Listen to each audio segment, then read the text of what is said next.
Hi, Darren Finnegan here, 3D Physio on all social media and stuff. So, I've taken the leap. I'm going to do some vlogging. Woo! So first vlog up going to be about suffering, the joys. So, kind of with regards to suffering, there is kind of two types of suffering mainly: primary suffering and secondary suffering. Primary suffering is looking at obviously like say an injury itself. So primary suffering might be like a bereavement, and that's the kind of suffering that you're experiencing, the bereavement of a loved one.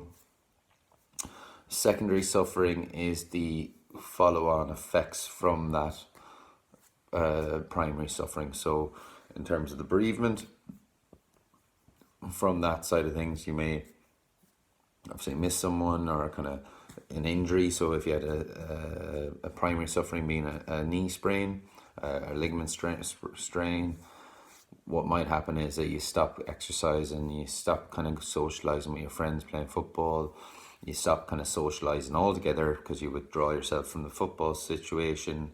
You don't have that interaction. We're social creatures at the end of the day. And then you kind of fall into this kind of being isolated, a bit kind of more frustrated, potentially kind of could lead to depression at the very end of the scale. And with physio, we want to try and obviously minimize the secondary suffering. So make sure that people are kind of all doing the right things from a lifestyle point of view. You know, not saying that, right, well, if your knee's injured, that's not an excuse to stop going to the gym, because you can still work your shoulders, upper body, and helping people understand that. So in that way, you're kind of prepping the body and make sure that their mindset is in the right state. And that they don't fall into the habit of going down that kind of secondary suffering pitfalls and being a victim of all the other stuff. So it's important to kind of just understand what we're trying to do as physios. Physios are primarily kind of focusing and need to kind of address the secondary suffering with an injury, but also acknowledge the primary suffering which happened in the first place.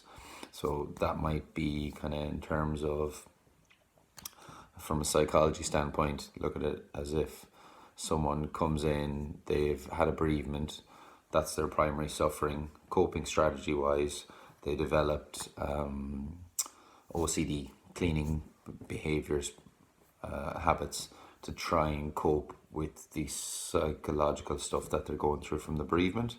So the cleaning and the OCD habits are like a poor kind of choice, in my opinion, to kind of deal with kind of the loss of that loved one.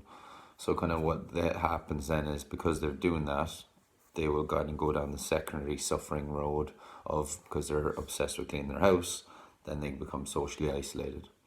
And in this case of it's just that vicious cycle. So then you might need to get that person to go out into the community and integrate them with some social other support networks.